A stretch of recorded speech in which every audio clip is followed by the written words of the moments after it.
فیضان رمضان۔ ماہ سیام کا ہر لمحہ رحمتوں، برکتوں اور نور بھری ساعتوں سے لبریز ہوتا ہے۔ عاشقان رسول کے دلوں میں عبادتوں کی حلاوت جگا کر شب و روز نیکیوں میں گزارنے کا ایسا درس دیتا ہے کہ ہر کسی کی حتی الامکان کوشش ہوتی ہے کہ حالت روزہ اور اس کے علاوہ بھی زیادہ سے زیادہ وقت اللہ عز و جل کی عبادت، سرکار مدینہ صلی اللہ تعالی علیہ وآلہ وسلم کی مدحت اور دیگر ذکر و اذکار میں مصروف گزرے۔ الحمدللہ عز و جل تبلیغ قرآن و سنت کی عالمگیر غیر سیاسی تحریک دعوت اسلامی کے زیر انتظام مدنی چینل 1436 سنہ ہجری کے رمضان المبارک کی لائیو اور ریکارڈڈ ٹرانسمیشن کو روزانہ ریپیٹ ٹرانسمیشن نشر مقرر کے طور پر بنام رمضان کی پرکیف یادیں پیش کرنے کی سعادت حاصل کر رہا ہے، جس میں آپ ملاحظہ کریں گے دعوت اسلامی کے تحت ہونے والے تربیتی اعتکاف میں امیر اہل سنت دامت برکاتہم العالیہ کا معتکفین عاشقان رسول کی تربیت کرنا، معتکفین اسلامی بھائیوں کا امیر اہل سنت کی مبارک صحبت میں سحری و افطاری کرنا، امیر اہل سنت دامت برکاتہم العالیہ کا روزانہ 2 مرتبہ مدنی مذاکرہ قرب افطار، اللہ عز و جل کی بارگاہ میں مناجات کا سلسلہ۔ آئیے دیکھتے ہیں رمضان کی پرکیف یادیں، شرعی رہنمائی کے لیے سلسلہ دار الافتاء اہل سنت۔ آئیے اس کے مناظر دیکھتے ہیں۔ اگر ہم کسی مستحق کو زکوٰۃ دیں، مثال کے طور پہ 3 لاکھ زکوٰۃ دی اور اس مستحق نے زکوٰۃ لے لی اور اس نے اس کو استعمال نہیں کیا، 1 سال کا عرصہ گزر گیا، تو کیا اب 1 سال کا عرصہ گزر جانے کے بعد اس مستحق پہ بھی زکوٰۃ واجب ہو جائے گی اس مال پہ جو ہم نے زکوٰۃ دی تھی 3 لاکھ کی؟ دیکھیں، اول تو اس میں مسئلہ یہ ہے کہ کسی مستحق کو زکوٰۃ کتنی دی جائے، تو اس میں علماء نے فرمایا کہ مستحق کو اتنی زکوٰۃ دینا کہ وہ صاحب نصاب ہو جائے، یہ مکروہ ہے، ایسا نہیں کرنا چاہیے۔ زکوٰۃ تو ادا ہو جائے گی لیکن ایسا کرنا مناسب نہیں ہے۔ ہاں، اگر وہ مقروض ہے تو اب اس کے قرض بہت زیادہ ہے، مثلا قرض 5 لاکھ روپے کا اور اسے 3 لاکھ روپے دے دیے، تو اب بھی گویا کم ہی دیے اسے، تو اس صورت میں کراہت بھی نہیں ہے۔ اب جب آپ نے مستحق کو زکوٰۃ دے دی تو مستحق نے جیسے ہی قبضہ کر لیا تو زکوٰۃ تو ادا ہو گئی۔ اب اگر وہ اسے خرچ نہیں کرتا، استعمال نہیں کرتا، اس کی حاجت اصلیہ سے زائد ہے اور سال گزر جاتا ہے، تو اس صورت کے اندر زکوٰۃ لازم اس کے اوپر ہوگی، دیگر شرائط پائی جائیں تو۔ اور اگر جو ہے وہ مقروض ہے اور 5 لاکھ کا مقروض ہے، 3 لاکھ آپ نے زکوٰۃ دی تھی، 1 سال تک اس نے 3 لاکھ رکھے ہوئے کہ اس نے قرضہ ادا کرنا ہے اور وہ کسی وجہ سے ادا نہیں کر رہا، جب وقت آئے گا تو ادا کرے گا، تو ابھی جو وہ اس کے 3 لاکھ اس کے پاس ہیں وہ گویا کہ اس کے اپنے نہیں ہیں بلکہ وہ قرض اتارنے کے لیے موجود ہیں، تو گویا اب بھی وہ مستحق کے زکوٰۃ ہے تو اس پر زکوٰۃ لازم نہیں ہوگی۔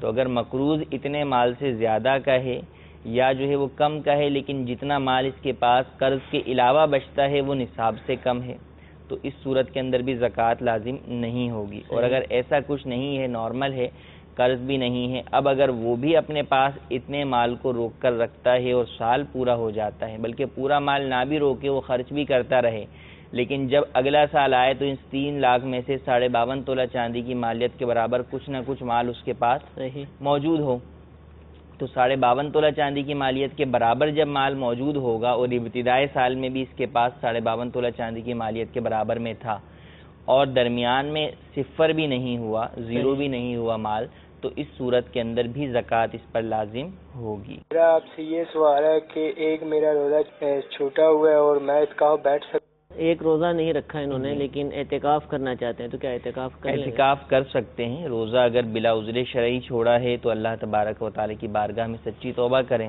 اعتکاف میں بیٹھیں تو رب تعالیٰ سے جو ہے وہ مغفرت طلب کریں، اس روزے کو قضا کرنے کی جو ہے وہ جو انہوں نے اس کو چھوڑ دیا اس کے گناہ کی سچی توبہ کریں۔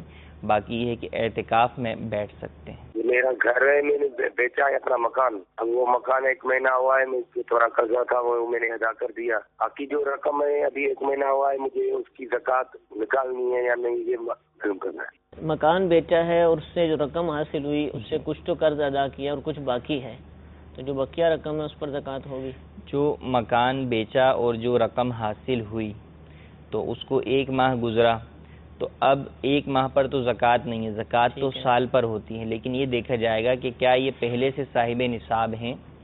اگر تو یہ پہلے سے صاحب نصاب تھے اور جب ان کے پاس وہ مال آیا مکان بیچنے کا، تو اب پہلے سے صاحب نصاب ہیں اور اس کا سال پورا ہو رہا ہے، مثلا یکم رمضان کو جو ہے وہ ان کا مال زکوٰۃ کا سال پورا ہوتا ہے، اور انہوں نے جو ہے وہ یکم شعبان کو جو ہے وہ مکان بیچا، اور ابھی یکم رمضان کو جب زکوٰۃ دینے کا وقت آیا تو اس مکان کی قیمت ان کے پاس پڑی ہوئی ہے، ٹھیک ہے، تو اب اس میں سے جتنا قرضہ ہے وہ تو مائنس کر دیں گے، لیکن قرضے کے علاوہ جو رقم ان کے پاس موجود ہے مکان بیچنے کی، تو جس طرح ان کے دیگر مال پر زکوٰۃ لازم ہوتی ہے، یوں ہی اس مال پر بھی زکوٰۃ لازم ہوگی، اگرچہ اس مال کو ایک ماہ ہی ہوا ہے آئے ہوئے، لیکن اگر کوئی شخص صاحب نصاب ہے ابتدائی سال میں اور انتہائی سال میں، اور درمیان میں اس کے پاس مال آتا جا رہا ہے جاتا جا رہا ہے، آ بھی رہا ہے جا بھی رہا ہے، تو اب اس کو یہ دیکھا جاتا ہے کہ جب سال پورا ہو رہا ہے اس وقت اس کے پاس کتنا مال موجود ہے، اس وقت اس کے پاس جتنا بھی مال موجود ہوگا سب پر زکوٰۃ لازم ہوگی، چاہے ایک دن پہلے ہی کیوں نہ مال آیا ہو، ٹھیک ہے۔ تو لہٰذا قرضے کو ہٹا کر یہ دیکھیں جو ان کے پاس مال موجود ہے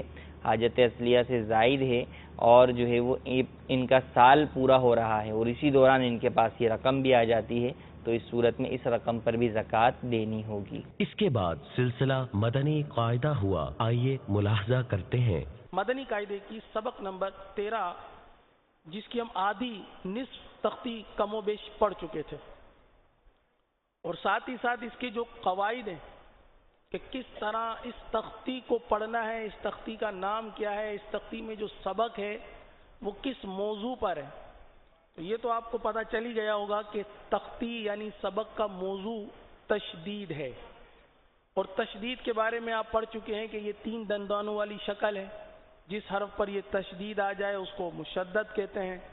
یہ بھی کل سیکھا اور سمجھا تھا کہ مشدد حرف کو 2 مرتبہ پڑھتے ہیں، 1 مرتبہ نہیں 2 مرتبہ پڑھتے ہیں، 1 مرتبہ اپنے سے پہلے متحرک حرف سے ملا کر، اور دوسری مرتبہ خود یہ اپنی حرکت کے مطابق ذرا رک کر پڑھا جاتا ہے، جیسے اتا، اسا، ہے نا، تو یہ 1 مرتبہ اپنے سے پہلے والے حرف سے اور دوسری مرتبہ خود اپنی حرکت کے مطابق پڑھا جاتا ہے، یوں 2 مرتبہ پڑھا جاتا ہے۔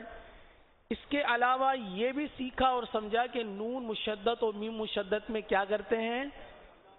غنہ کرتے ہیں۔ غنہ کی مقدار کتنی ہے؟ 1 الف، ماشاءاللہ آواز میں اضافہ ہو گیا۔ آئیے پیارے اور میٹھے اسلامی بھائیوں اور مدنی چینل کے ناظرین، اپنے سبق کی طرف بڑھتے ہیں۔ ہمارا سبق ربی سے شروع ہوگا آج کا۔ انگلی رکھ لیجئے، جن اسلامی بھائیوں کے پاس مدنی قاعدے ہیں انگلی رکھ لیجئے، نہیں تو اسکرین پر آپ کو انشاءاللہ یہ تمام چیزیں نظر آ رہی ہوں گی۔ بسم اللہ الرحمن الرحیم۔